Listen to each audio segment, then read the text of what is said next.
Productos pesqueros y acuícolas. En estos productos pesqueros y acuícolas depende mucho del origen de ellos. Estos pueden ser, en su mayoría del caso artesanal. También podemos tener de la región de productores y exportadores de pescados y productos pesqueros, ¿no? En tal sentido, estos segmentos de mercado involucran una cadena, sea la pesca industrial o las plantas de proceso.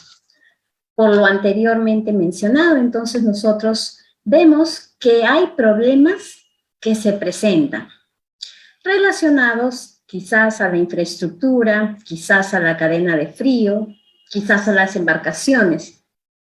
Es por ello que el sistema de calidad HACCP tiene una aplicación donde nos permite identificar, evaluar, controlar peligros que son significativos para la inocuidad de los alimentos, enfatizado en el proceso, basados en el análisis del producto final. Como vemos, es desde que inicia en la materia prima el proceso hasta que lo entregamos. Este proceso aplica los principios expuestos anteriormente unidos a una secuencia lógica, que son los 12 pasos de la aplicación HACCP. La formación del equipo HACCP, si bien es cierto, es multidisciplinario, entre ingenieros pesqueros, acuícolas, biólogos, economistas. Tenemos también microbiólogos. Tenemos también la particularidad de que este equipo HACCP también está formado, o debería estar formado, por los obreros, por los compradores, por el personal técnico, porque muchas veces ellos tienen esa opción de poder procurar la especialización en cada etapa del proceso. También tenemos otras fuentes para formar este equipo HACCP. Pueden ser asociaciones comerciales, expertos independientes, universidades, autoridades competentes. Eso es lo que involucra la formación. En el segundo paso, tenemos la descripción del producto alimenticio. Y diríamos, ¿cómo se puede completar esta información, ya que tiene que ser un producto inocuo? Tenemos que describir la especie de producto pesquero o acuícola. Tenemos que caracterizar su temperatura, la cadena de producción, la comercialización y sobre todo las características sensoriales que dan origen a este producto. ¿Dónde nos basamos esto? En esta descripción, aquí hemos puesto un código QR, por si desean unirse para ver las normas y especificaciones de cada uno de estos productos, ¿no? Al unirnos en este enlace QR, vamos a entrar a las normas internacionales del Códex Alimentario, ¿no? Vamos a observar entonces esta pantalla donde vamos a ver la primera columna donde dice referencia. La segunda que dice título. La tercera justamente que es la del comité, productos pesqueros y acuícolas, el año de la última modificación y el idioma en que se encuentra. Por lo tanto, nosotros, si nos acercamos con cuidado, podemos elegir directrices para evaluar sensorialmente el pescado y mariscos en laboratorio, el modelo de certificado para el pescado y los productos pesqueros, norma para el salmón en conserva, norma para pescados no eviscerados y eviscerados congelados rápidamente, norma para los camarones en conserva, ¿no? Y continúa la lista. Tomando nosotros uno de los check le podemos dar un clic y nos vamos justamente a observar la página de la FAO, donde va a aparecer, así, donde va a aparecer justamente en el idioma que nosotros estamos esperando. El Codex Alimentarios, en este caso, entonces estamos tomando de camarones congelados rápidamente. Vemos la definición del producto. Entonces, el camarón congelado puede pertenecer a la familia Peneidae, Pandalidae, Trangonidae y Palemónidos. Puede obtener una mezcla de géneros, pero podrá también tener una mezcla de especies del mismo género. Se está viendo, creo que no, a ver, vamos a compartir toda la pantalla, ¿sí? Para que puedan ver, porque yo he dado clic, ahora sí. Bien, entonces estábamos viendo que haciendo justamente en el QR, hemos escogido el idioma español, hemos ingresado aquí y hemos visto justamente la definición de nuestro producto según el Codex Alimentario. Vemos la definición del proceso, es decir, como hemos escogido que sean congelados rápidamente, sabemos que el agua tiene que ser potable o agua de mar limpia, ¿no? El proceso de congelación en un equipo apropiado. El producto tiene que alcanzar una temperatura de menos 18 o inferior en el centro térmico. Y estos se prepararán y envasarán de manera que la deshidratación y la oxidación sean mínimas. ¿Cómo se va a presentar el producto? Tiene justamente que cumplir la norma y lo que habíamos conversado en la primera etapa, el etiquetado. Se va a indicar cuántos camarones por unidad de peso o envase vamos a considerar.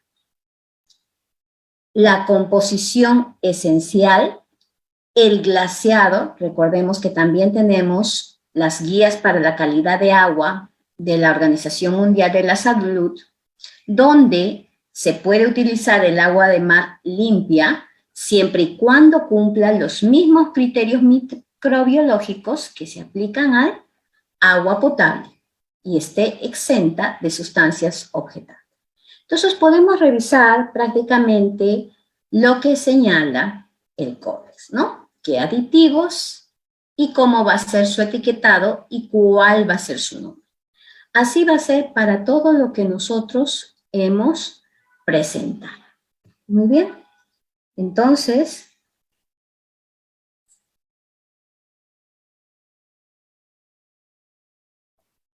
cuando nosotros hemos descrito el producto alimenticio, hay que tener cuidado. Hay que tener cuidado porque a veces se pueden presentar algunas toxinas, que ya lo dijo el ingeniero Ruiz en la intervención anterior, y estas tienen que ser etiquetadas y tienen que ser normadas.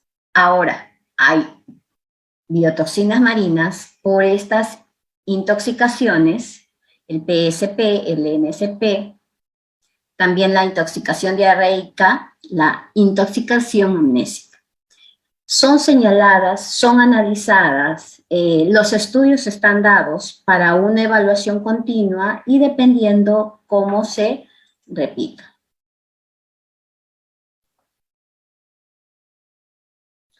Luego viene la determinación del uso previsto del producto.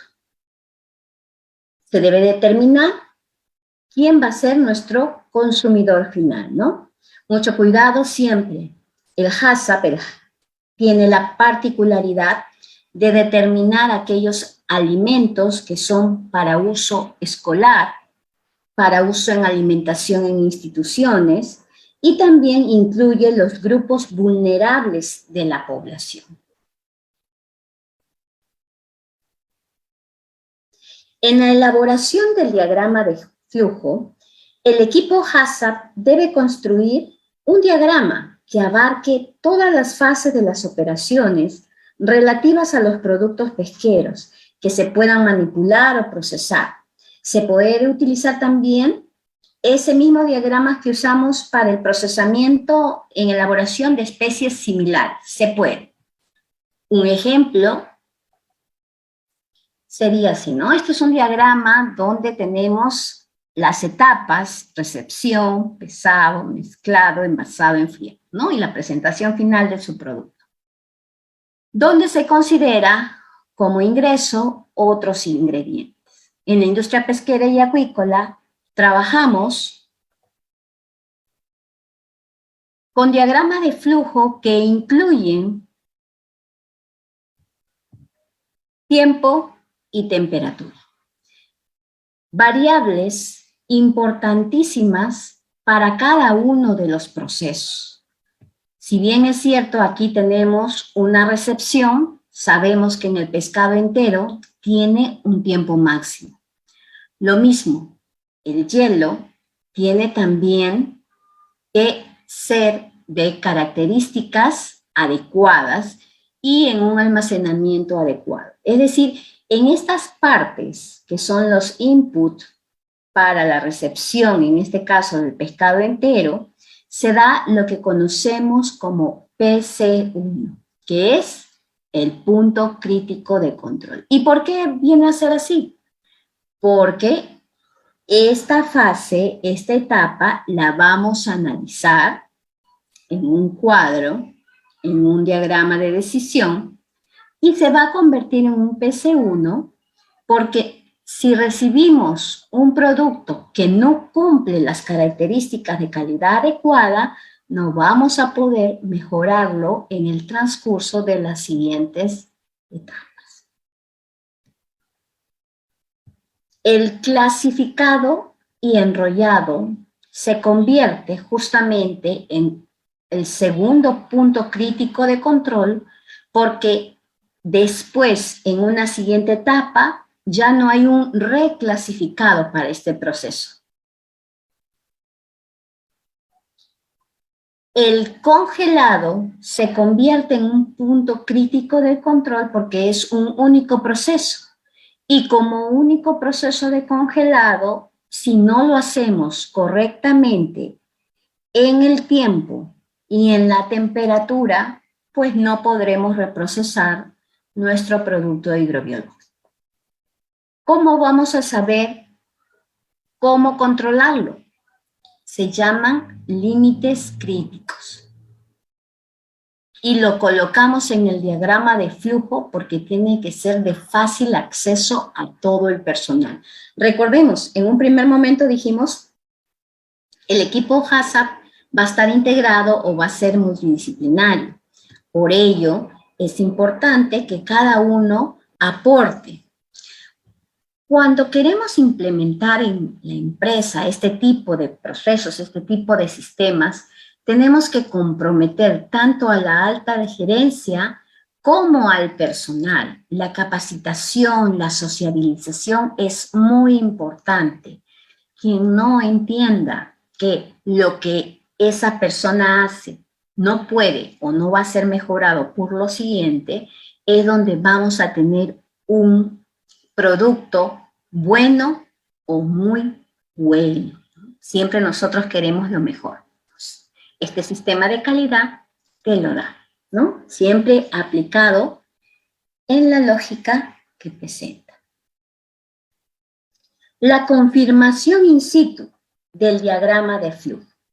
Nosotros elaboramos el diagrama de flujo que vimos en un primer momento y cuando vamos a la planta, cuando vamos a desarrollarlo, tenemos que verificar si efectivamente se dan en los pasos y en las formas que hemos dicho.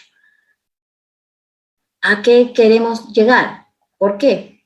Porque cuando nosotros hacemos, por ejemplo, aquí podemos observar que aquí se dan, por ejemplo, en salida los cajones negros y cajones blancos. Hay ingreso también de agua y aquí entra las cajas blancas, ¿no? Y aquí las cajas de cartón. Entonces, tenemos que tener bastante consideración qué más, qué otro material ingresa para nuestro proceso. Por eso, El diagrama de flujo se hace en el paso 4 y en el paso 5 se confirma in situ el diagrama de flujo para confirmar la correspondencia entre el diagrama y la operación en todas sus etapas, ¿no? Y modificarlo, adecuarlo, si se debe.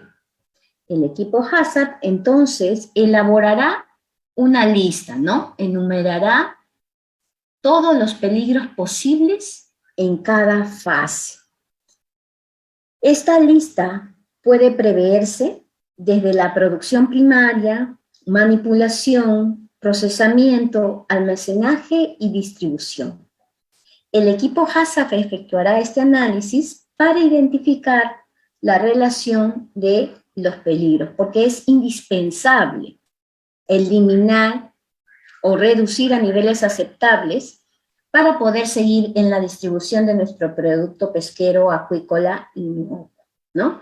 En este análisis de todos los peligros, se va a considerar factores como la probabilidad, ¿no?, que surja dentro de estos peligros, la gravedad del efecto nocivo. Podemos colocar una evaluación cualitativa y o también puede ser cuantitativa de la presencia de peligros. Tenemos que estar alertas y atentos si va a haber en la siguiente etapa una supervivencia o una proliferación de microorganismos. Hay, como se mencionó en algún momento, una persistencia de toxinas, podrían ser agentes físicos quizás, de algunos productos. Y sobre todo, las condiciones del lugar del proceso.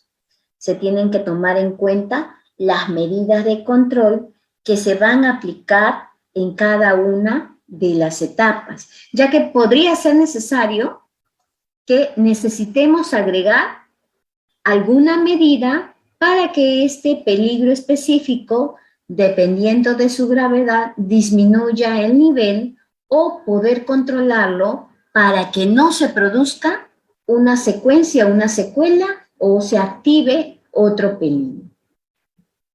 Luego que enumeramos y analizamos estos peligros, pasamos a determinar quiénes son los puntos críticos de control. Y para determinar estos PCC, como lo habíamos visto, utilizamos una herramienta que llamamos el árbol de decisión. En el árbol de decisión nos encontramos en una etapa. En esta etapa vemos y nos preguntamos, ¿existen medidas preventivas de control? Por ejemplo, como lo mencionamos en la etapa de recepción. Dependiendo de tu proceso, puede ser sí o puede ser no. Nosotros, si nuestra empresa, en este caso, recordemos que es por cadena productiva, decimos sí, la pregunta, ¿en esta recepción se ha hecho justamente para eliminar o reducir a un nivel aceptable la posible presencia de un peligro? Sí, en la recepción definitivamente que separamos todo, ¿no? Entonces es un punto crítico de control. Pero, por ejemplo, en la siguiente etapa, si no existen medidas de control, ¿no?, y no se necesita por inocuidad justamente, entonces no es un PCC, no es un punto de control crítico. Y si sí tiene medida de control y no ha sido creada esa etapa para eliminar o reducir la presencia de peligro, entonces podría pasar a la pregunta número 3. ¿Se puede producir una combinación de peligros? ¿Podría aumentar a nivel inaceptables? Ya te está advirtiendo. Es decir, ¿puede esto verse trastocado por un aumento de nivel? Si la respuesta es sí, pasas a la pregunta 4. Si la respuesta es no, entonces es un no PCC. Si es sí, pasamos a la pregunta 4. En esa etapa se eliminarán los peligros identificados o se reducirá su posible presencia a un nivel aceptable. Si se reduce en una fase posterior, entonces la respuesta es que esa etapa no es un PCC. Pero si no hay una etapa posterior que pueda disminuir o reducir esta presencia, entonces se convierte en un PCC. Para poder nosotros seguir avanzando, tenemos el proceso descrito, ¿no? En este cuadro, en esta versión, es donde nosotros pasamos a la siguiente etapa.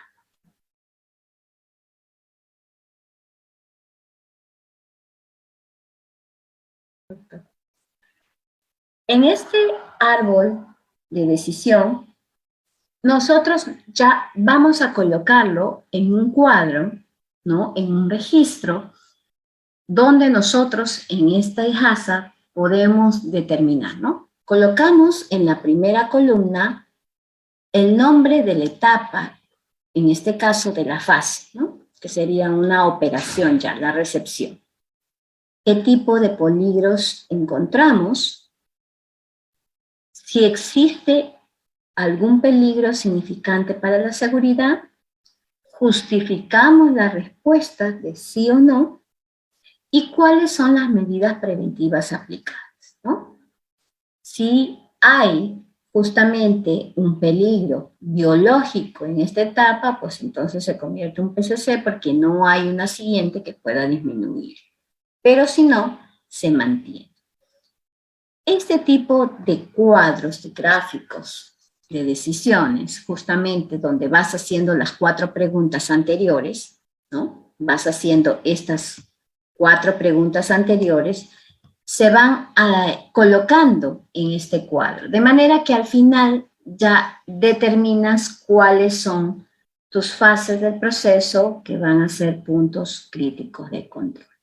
Se elabora en talleres continuos donde tienes la expertise de las personas que trabajan en eso. Por eso era importante que sea multidisciplinario, por eso era muy importante que se involucre a las personas porque conocen y van a saber por qué se determinó la fase como punto crítico del control. Luego pasamos de determinar el PCC, el límite crítico. El límite crítico normalmente para los alimentos se trabaja en 2 variables principalmente, ¿no? El tiempo y la temperatura. En este establecimiento de límites críticos vamos a validarlos, ¿no? Vamos a expresarlo de manera de que puedan entenderlos y puedan calificar. Entonces, en este límite crítico se puede fijar también mediciones quizás cualitativas, ¿no? Aspecto, olor, color, textura, porque recordemos que es aplicado a alimentos. En este punto crítico de control, siempre tiene que estar firmado porque es supervisado por alguien. Alguien se hace responsable de haber verificado este límite crítico. Y dijimos cuál es, por ejemplo, tiempo, por ejemplo, temperatura, textura, algún tipo de aspecto, ¿no? ¿Cómo va a ser ese control? ¿Cuándo lo va a hacer y quién va a ser el responsable, ¿no? Y si encontrar allí que la temperatura está más alta o la temperatura es menor, tiene que plasmar una acción correctiva. ¿En qué registro va a estar? Y luego, ¿quién va a hacer la verificación del análisis, de la revisión de este punto crítico del control? Entonces, viene a ser un formato para que ustedes tengamos una mejor idea. Se presentaría así. Señalamos el punto de control crítico, almacenamiento congelado.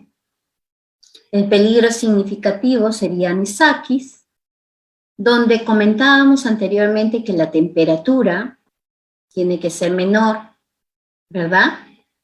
Y el tiempo de almacenamiento, ¿no? Son límites los cuales no se pueden exceder a lo señalado.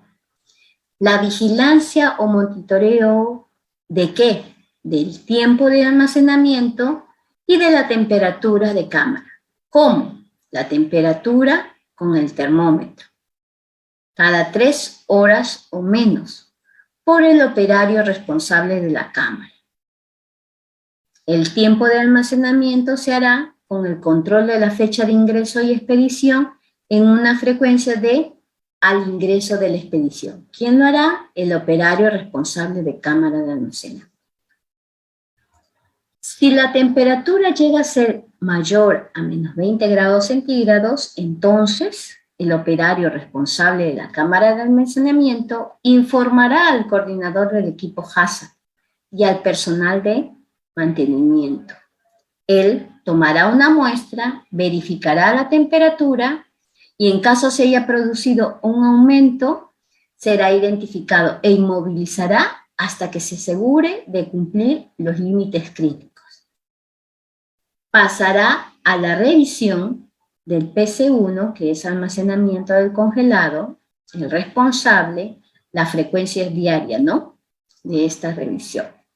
Se llevará en unos registros, ¿no?, el registro de acciones correctivas del PCC, es decir, si se presenta, también tenemos que señalarlo cuándo se presentó, en qué lote se presentó, en qué turno, quién fue, cómo hicieron, etc. Todo se llega a dar en el registro para poder tener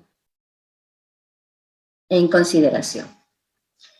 Establecer el sistema de vigilancia para cada PCC tampoco es tarea sencilla. La vigilancia involucra, pues, medir, observar todo lo que se ha programado, todo lo que se debe detectar. Esta vigilancia tiene un tiempo para hacerse y, mediante correcciones, asegurar el control del proceso para que no exceda los límites señalados. Estos procesos también van a indicar las correcciones que se efectuarán antes de que se produzca esta desviación. La vigilancia normalmente es asignada a una persona que tenga el conocimiento y la competencia necesaria para aplicar medidas correctivas.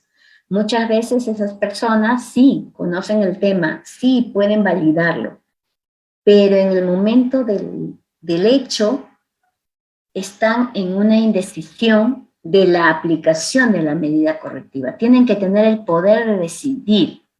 Si no, estamos poniendo a una persona sin la competencia adecuada de poder cumplir este sistema, ¿no? Otra de las características del sistema de vigilancia es la continuidad, ¿no? Para que garantice que el PSC está siendo controlado. La mayoría de procedimientos de vigilancia son rápidos. Se prefieren mayormente que sean medidas físicas como la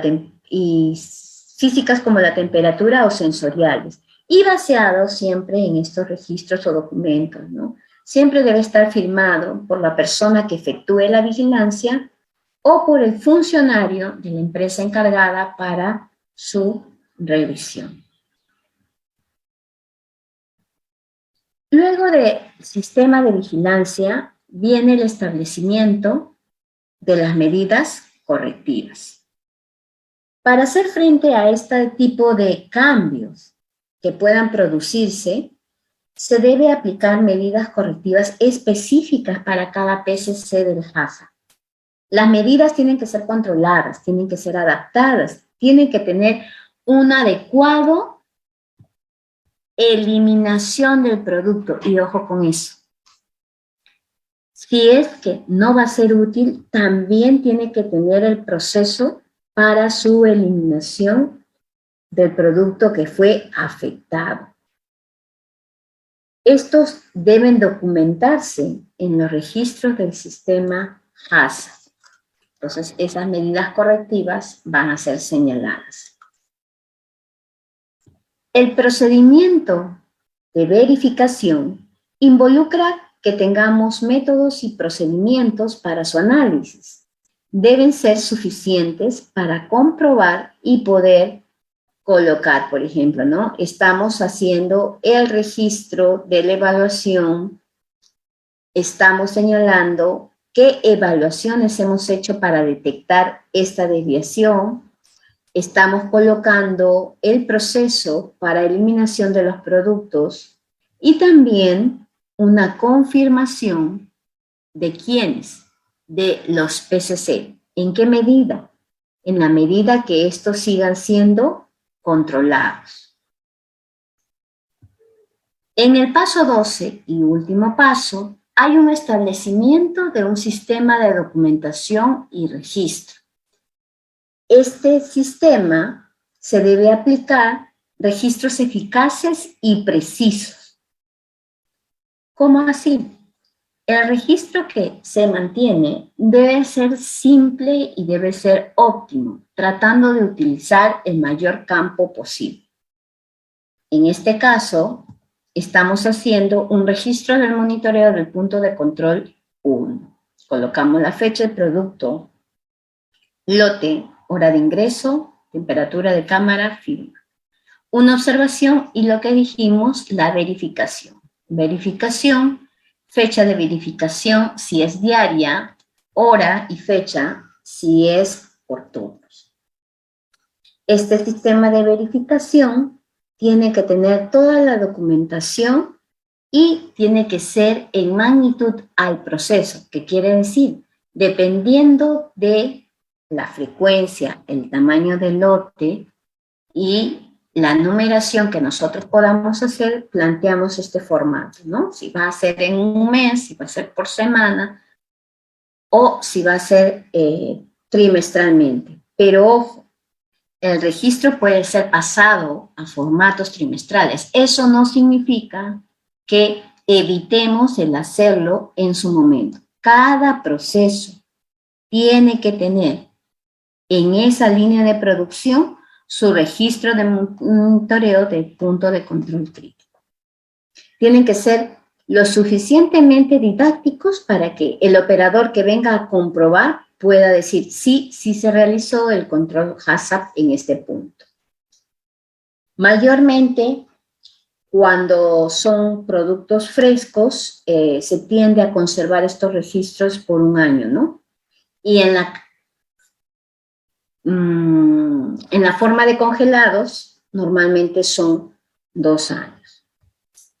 Otro tipo de registro, aquí tenemos, por ejemplo, el registro de acciones correctivas, ¿no? Donde decíamos, pues, que el operario tiene que tener la competencia para señalar qué es lo que va a proponer y qué es lo que hizo. Porque recordemos, esto es parte del proceso. Entonces tiene que señalar y tiene que tener la competencia para poder hacerlo.